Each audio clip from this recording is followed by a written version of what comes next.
time is finally here. It is time to finally talk about Queen Charlotte of Bridgerton Story. Seeing this first episode in a theater with a crowd of Bridgerton fans, the atmosphere was sensational. Because literally when we saw this, Dearest gentle reader, literally everybody was just like grabbing and being like, oh my gosh, Lady Whistledown. It is Lady Whistledown. Julie Andrews, absolutely amazing.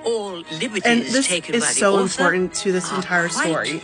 Like, I love that they put this at the beginning. Enjoy. This is the genius of Shonda. To literally set expectations for this show. Also give us Lady Whistledown. I love it so much. We finally have one of the biggest questions answered. Who has died, if anybody had died? And while there was speculation that it could be King George, it is actually one of the children. Like, even though this is a sad time, there is so much comedy that's happening. Because if you will remember, Queen Charlotte goes, sorrows, sorrows, prayers, sorrows, sorrows. Something that Golda Rocheville talked about at the premiere. Yes, I think I'm going to make a t-shirt with that on it. It's one of those ones, isn't it? That hashtag, sorrows, sorrows.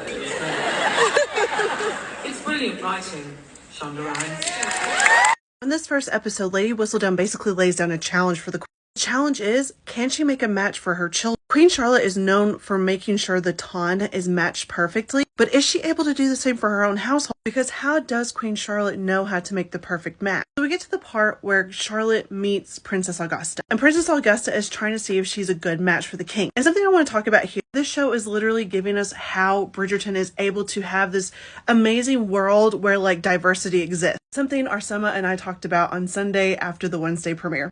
I was like, oh my, like even just the scene with like the queen wiping, like that whole thing.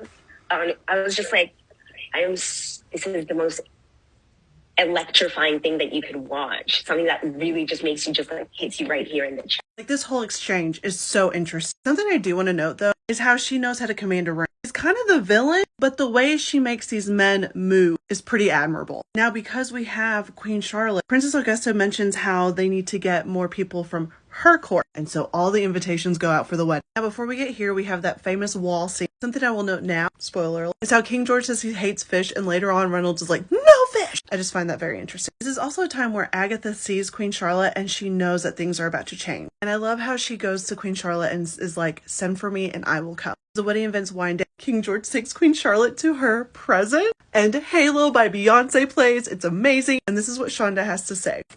We'll hear the music of a number of black queens as well. Now these smiles aren't here for long, and George leaves a confused Charlotte at her house alone, and we go back to present day. Queen Charlotte talks to her children. Virgins to the left of me, whores to the right. Mentions of drawings leads us into episode 2.